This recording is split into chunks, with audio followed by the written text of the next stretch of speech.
digital readouts, onboard computer diagnostics, advanced electronics developed by General Motors for the 747. Now many of the same engineers are building the same technology into new GM cars and trucks. So you and your car can drive smarter. Nobody sweats the details like GM. Speed, safety, and comfort will be the keynotes of tomorrow's highways. A multicolored highway system may enable the motorist to reach his destination by following the correct color strip.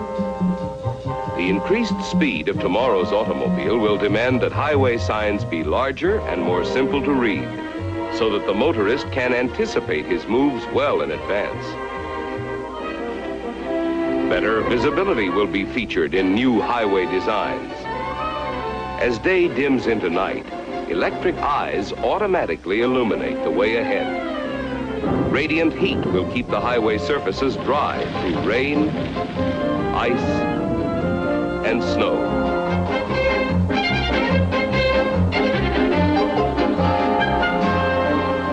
If visibility is poor, our windshield becomes a radar screen, showing the outline of objects ahead.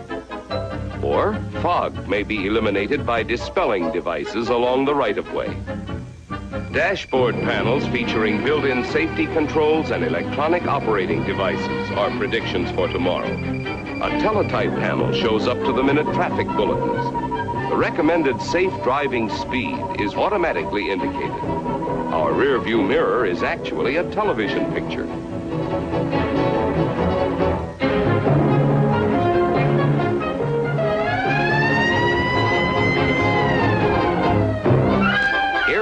Emergency units would combine police, fire, and ambulance services. Quick removal of disabled vehicles will reduce tie-ups. In one sweep, a giant road builder changes rough ground into a wide finished highway. Prefabricated bridges and overpasses move immediately into place. Combining new formulas of concrete with quick-setting ceramic materials, a mobile kill is supported by the bridge it builds. For tunneling through mountains, this atomic reactor applying incredible heat literally melts the hard rock as it makes molehills out of mountains.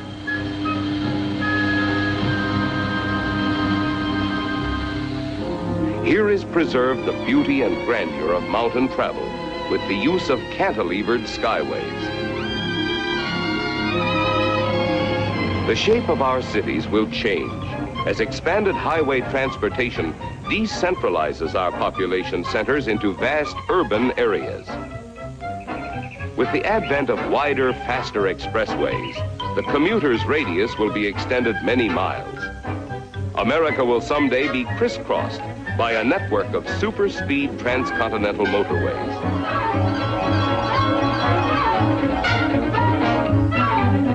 Tomorrow's living in spacious, well-planned communities will be closely integrated with the highway system. In the private motorport, the family car is automatically washed, dried, and refueled. As father chooses the route in advance on a push-button selector, electronics take over complete control. Progress can be accurately checked on a synchronized scanning map. With no driving responsibility, the family relaxes together. En route, business conferences are conducted by television.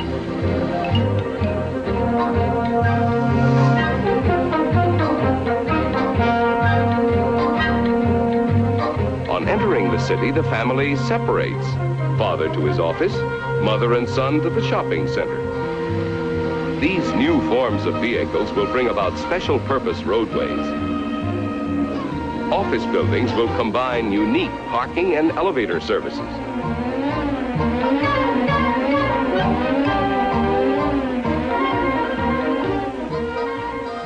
From his private parking space, father will probably have to walk to his desk. When mother and son arrive at the shopping center, they enter a massive cylinder, and their parking space literally comes to them. Safely above vehicular traffic, moving sidewalks make window shopping effortless. Escalator ramps carry office workers from level to level.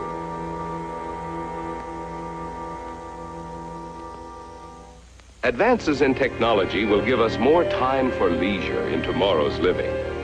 The family vacation will always be decided by a family vote, but getting there will be simplified by a punched card system, and the car is automatically operated and guided to preset destinations.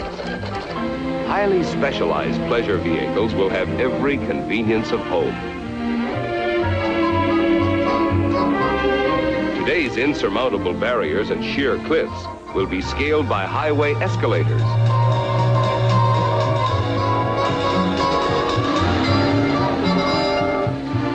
One minute, our car is a highway vehicle. The next, a cabin cruiser. Keeping pace with America's economy, heavy-duty freightways will combine railroad volume with highway flexibility. Central Traffic Control radios a truck train, instructing the crew to pick up a farm produce unit.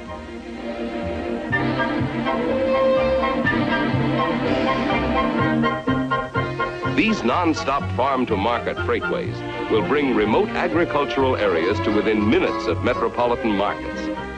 At transfer points within the city, individual units automatically separate from the truck train for immediate delivery to shopping centers. Here they open up to become food dispensers. Another carrier sweeps directly to a seaport destination, where it becomes a neatly stacked unit in the ship's hold. To meet faster delivery schedules, these highways of commerce lead to launching ports, where the mobile freighter becomes the payload of a cargo rocket. Highway and automotive design will move forward together. First, we'll have the more efficient gas turbine car, then the speedier jet, the inexhaustible atom, and possibly the sun-powered electro-suspension car, which needs no wheels. These spectacular conceptions will lead to new dimensions for the American highway.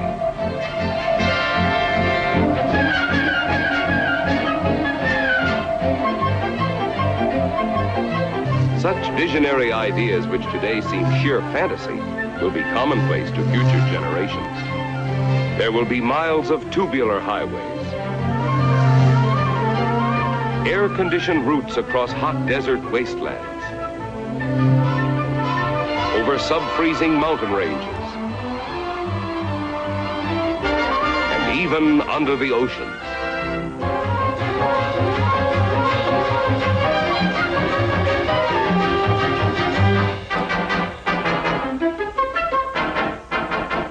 These giant arteries will link together all nations and help create a better understanding among the peoples of the world.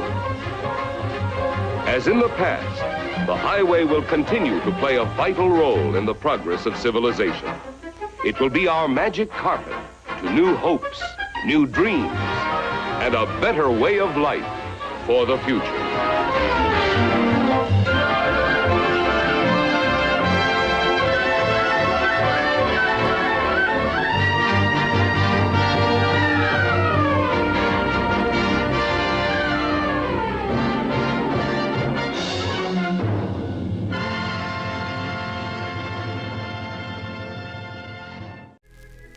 You're watching Sleepcore. Pleasant dreams.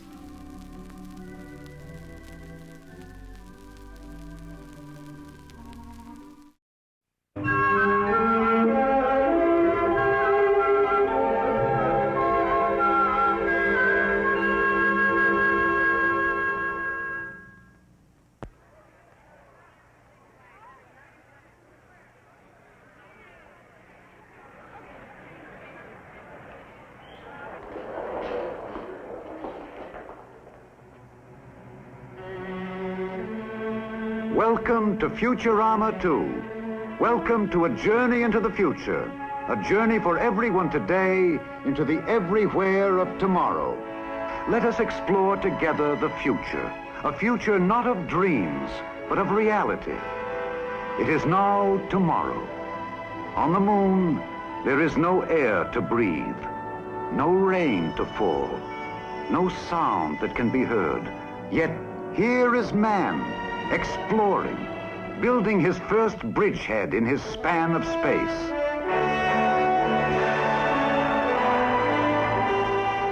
Lunar rovers float magically over powdered plains, range the crater's edge, their elastic train-like bodies conforming to every surface character of the moon.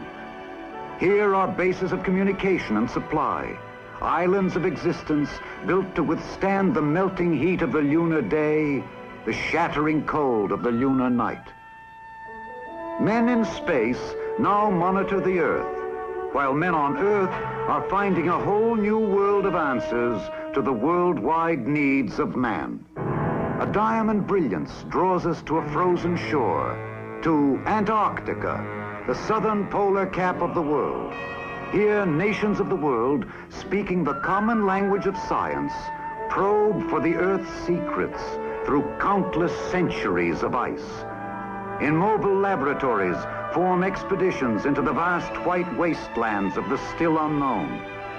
And here is Weather Central, forecasting to the world the great climatic changes born in the Antarctic's never-ending winds.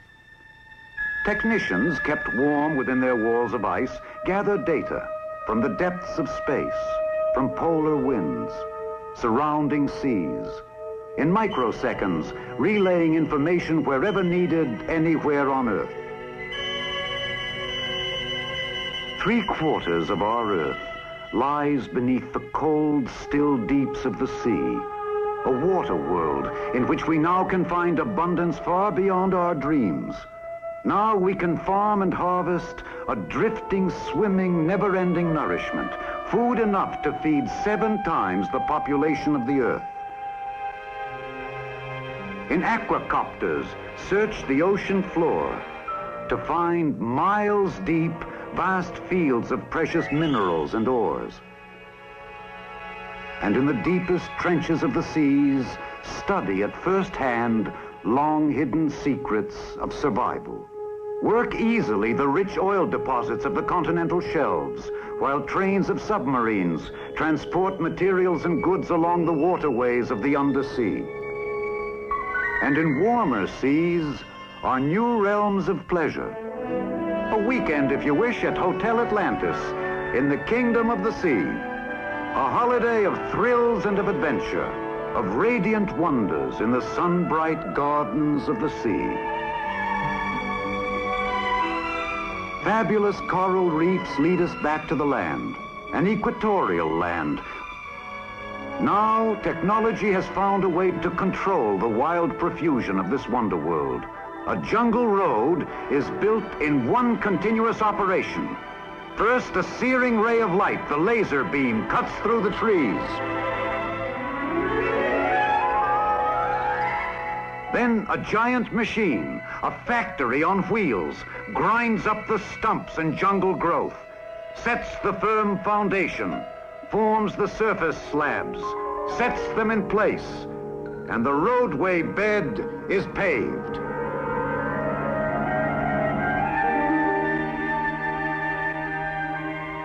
These forest highways now are bringing to the innermost depths of the tropic world the goods and materials of progress and prosperity, creating productive communities that can enter profitably the markets of the world, and offering to us all enchanting tours through the storybook forests of tropic lands.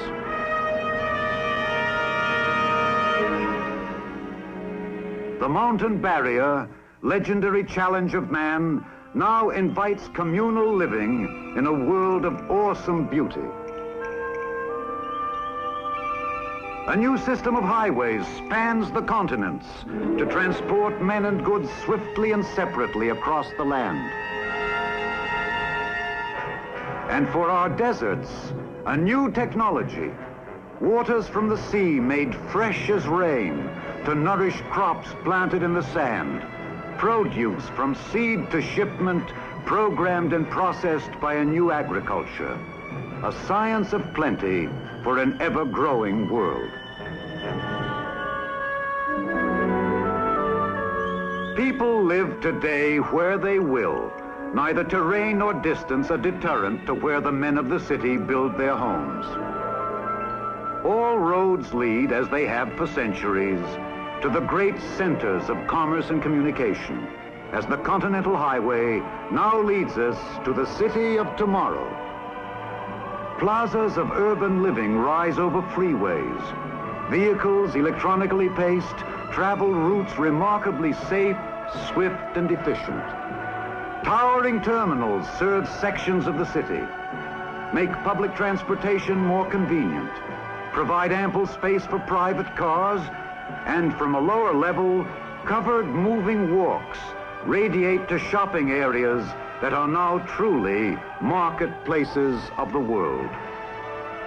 Its traditions and its faiths preserved, there is new beauty and new strength in the city of tomorrow. Technology can point the way to a future of limitless promise, but man must chart his own course into tomorrow, a course that frees the mind and the spirit as it improves the well-being of mankind. How about a beer, fellas? Great. George, what's the fuss, Gus? Beer. All around, y'all. Oh, change the pace, Grace. Something special then. Gotcha. Here comes the bull. Bull, the Schlitz malt liquor bull. When you want to change your pace. Ooh, get yourself a big bold taste. Nobody makes malt liquor like Schlitz. You're so right, Dwight. Comfortable where your beer is. Schlitz malt liquor bull. Ford introduces the new Futura. A dramatic combination of styling and technology for 1978 and beyond. Futura. Its striking design is the result of computer modeling and extensive aerodynamic testing. Its excellent fuel economy results in part from the use of lighter weight, high-strength metals in Futura's construction. And Futura's ride is the result of a newly created advanced front suspension system. Futura. In a world where cars are looking more and more alike, it represents a change. A dramatic combination of styling and technology from 1978 and beyond. Realistically priced for today. See your Ford dealer for a personal test drive. From the edge of time, from the depths of the earth, Timex takes quartz to make a watch for a new age. The new Timex quartz, a watch so accurate you may not have to set it again this year. Thin, sleek, and more beautiful than any watch you could ever imagine. The new Timex, the new Timex quartz.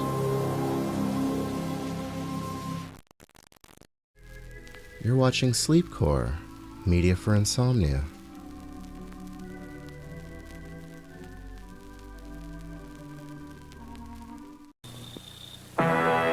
Journey to the future, when American fashion will look like this, American kitchens will look like this, and the American mayonnaise will look like this.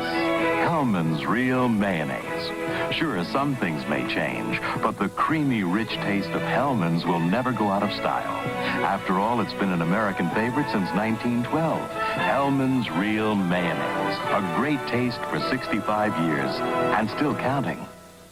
Folks, meet my new helper. Denby Belvedere. Where's the leak? Where's the leak? Denby, be serious. Yes, boss. Now, Denby, for openers, you got to make sure the Belvedere customer is satisfied with good workmanship, good materials, good supervision, and good salesmanship. Is that clear? Yes, sir. But most important, the thing to remember is that for 30 years we've been saying, we do good work. Right. We do good work. Call now. Tyler Reed, 7100. Good work, son. It just runs in the family. Tonight on Nightline 1985, three experts in the fields of economics, sports, and world affairs make some serious and not so serious predictions about the coming year. Finally, the new year is traditionally a time to wonder what the future will bring. Trouble is, of course, predicting the future is not that easy. And to prove the point, the Smithsonian Institution has set up a display at a Chicago museum. As ABC's Chris Bury reports, it's a good thing 1985 will not be everything some visionaries thought it would be.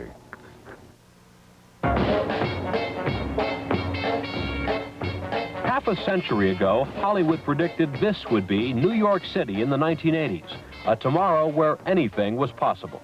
What do you want, a boy or a girl? A boy.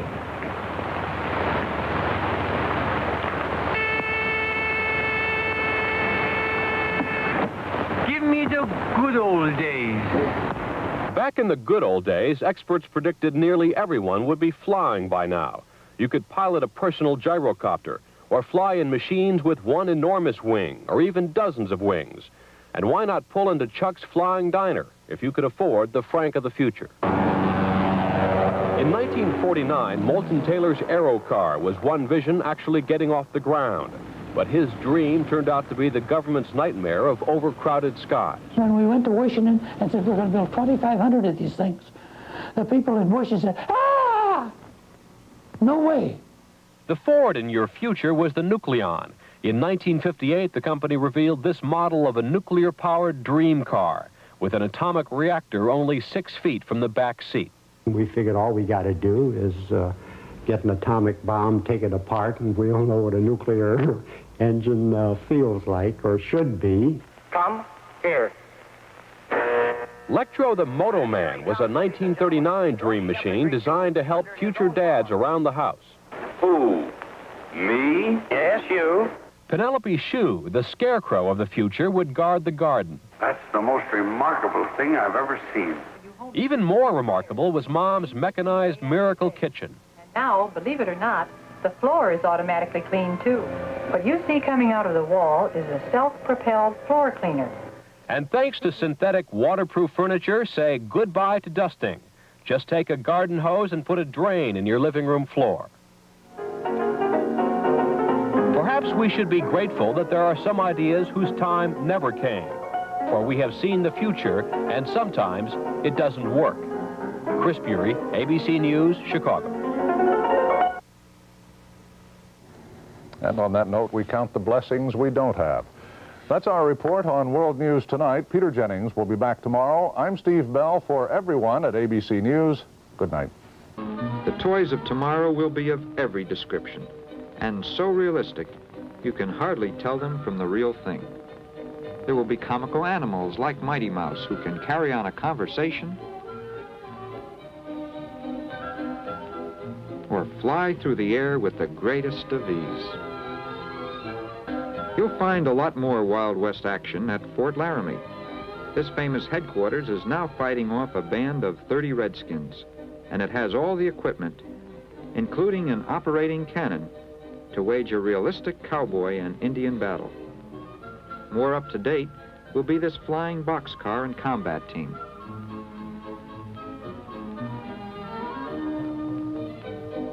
It has a howitzer, radar-controlled equipment, and an atomic cannon.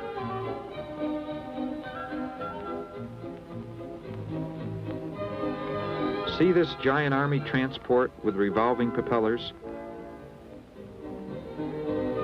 Well, the exciting part of this toy is that within a few seconds, all the pieces can be put into the fuselage, ready to fly off to a new battlefield. Someday in the future, scientists will be firing satellites into space. And one of the new toys certainly will be a satellite launcher truck. The truck will have 4 flying saucers. They can be mounted onto a launching platform. Wind it. Aim it, press the control button, and off it goes into the stratosphere. Well, if not the stratosphere, for a distance of 75 feet anyway. Ideal's Sky Sweeper will be a modernistic anti-aircraft truck that plots the enemy with a secret searchlight. It's really a film projector. 6 different enemy targets can be screened on the wall. First, load your Nike rockets.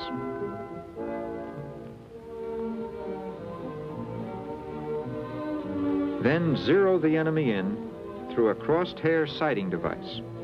When the target has been tracked, blast away. Fire 1. Fire 2. Some people say toys of the future will blow up the Earth. They're right, for here's a globe intended to be blown up. Light as a beach ball, yet it's authentic in every detail, with over 2,000 names of oceans, countries, and cities. It will even have a wrought iron stand. It's typical of the ingenious toys of tomorrow, educational and lots of fun. What will they think of next? Well, if they can improve on these ideas, I'll be a monkey's uncle.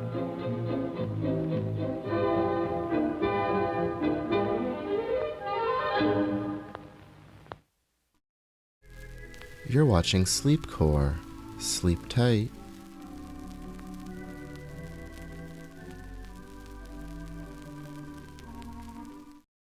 The year 2081, and Wendy Mead is having company. Rodney, set the table. I'll dial chicken a la Wendy. And now, for a beautiful shine on this kitchen floor. Your robot again? Nope, my mop and glow. Mop and glow. Mop and glow. There's no quicker, easier way. Just squirt it on and damp mop. Mop and glow cleans and shines at the same time. Beautiful. And it was so easy. Honey, mop and glow is still the easy way to a beautiful floor. You asked for it, you got it. The car of the 80s is here. The new Toyota Celica Liftback. A car which meets or exceeds all 1980 federal fuel economy and safety standards. An aerodynamic work of art with the best Toyota engineering features of our time. A durable car built to last the trip to your tomorrow. The new Celica Liftback.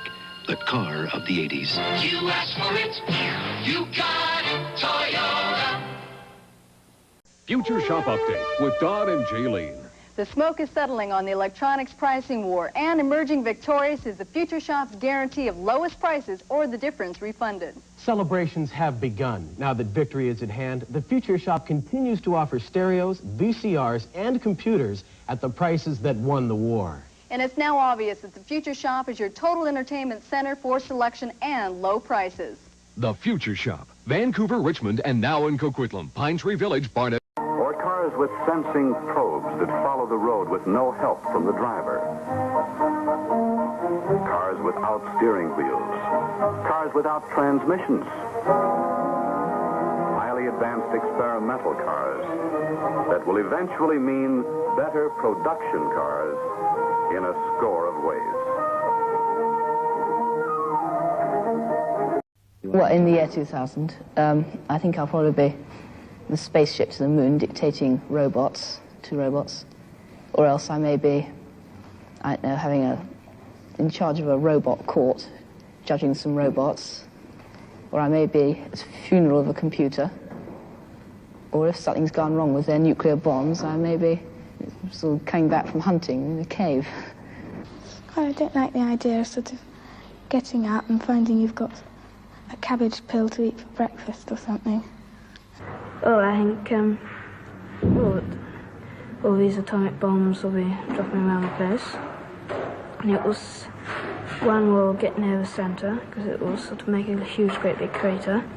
And then the world will just melt, and the world will become one vast atomic explosion.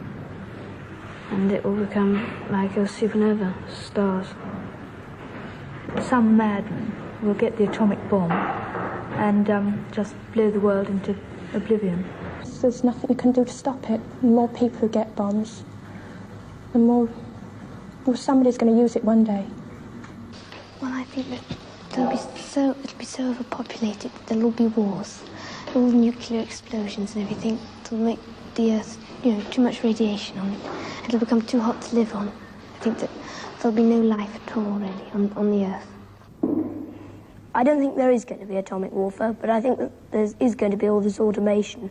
People are going to be out of work and a great population. And I think something has to be done about it. If I wasn't a biologist, that's what I'd like to do, to do something about the population problem. Try and sort of temper it somehow. I don't know how. I think it'll be very dull, and people will all be squashed together so much there won't be any fun or anything. And people will be rationed to the amount of things they can have, because if they had too many things, it would just squash their houses, and there just wouldn't be room for them. I think it'll be people will be regarded more as statistics than as actual people. I don't think it's going to be so nice. I think sort of all machines everywhere, everyone doing everything for you. You know, you'll get all bored, and I don't think it'll be so nice. I think it's going to be very boring, and everything will be the same. I mean, people will be the same, and things will be the same. First of all, there's computers are taking over now. Computers and automation. And in the year 2000, there just won't be enough jobs to go around, and the only jobs there will be for people with high HQ, you know, high IQ, who can work computers and such things. And other people are just not going to have jobs. There just aren't going to be jobs for them to have. I expect they will set aside parts of the country solely for recreation and have large blocks of built-up areas. And I think these are going to be very ugly indeed, probably. No, I don't think I'll still be on Earth. I think I'll be under the sea. I think the population will have gone up so much that either everyone will be living in sort of big domes on the Sahara, or they'll be under the sea.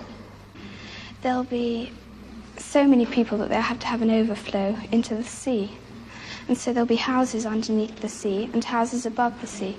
They're not going to have so many square houses, you know, more curves and artistic designs instead of just sort of boxes like they've got nowadays. People wouldn't be able to live in ordinary houses because that would take up too much room. It'd have to be in flats, piled on top of one another, like that. And the houses would be rather small, and everything would be cramped up, very cramped. Animals as they have here, sheep and cows and livestock, but they will be kept in batteries. They won't be allowed to graze on pastures. They'll be kept in buildings all together, all in one big building, and artificially reared, so they'll yield a larger, be bigger and give more food. All the Sputniks and everything that are going up sort of interferes with the weather, and I think the sea may rise and will sort of cover some of England, and there'll be just islands left from like only the Highlands in Scotland and some of the big hills in England and Wales. I don't think all England will be wiped out because some of it will be too high. I think the sea will rise to about 300 to 600 feet. It might freeze because the sun, I think, will probably burn out. And there's an ice cap coming down from the North Pole. I think it'll cover the Earth. It might have another ice age. And I don't think there's anything to be frightened of, and a lot of people think it's going to explode, but I'm certain it won't. I think it'll be much more efficient, because there'll be more cures for the diseases, and not so many people will get sick. And the black people, you know, won't be sort of separate. They'll be all mixed in with the white people. And, you know, the poor people and rich people will become the same. Well, they will be poor and richer, but they won't sort of look down on each other. I'm not looking forward to living in that year, about 50 years' time. I mean, the world seems to be in such a terrible state now, let alone in 50 years' time.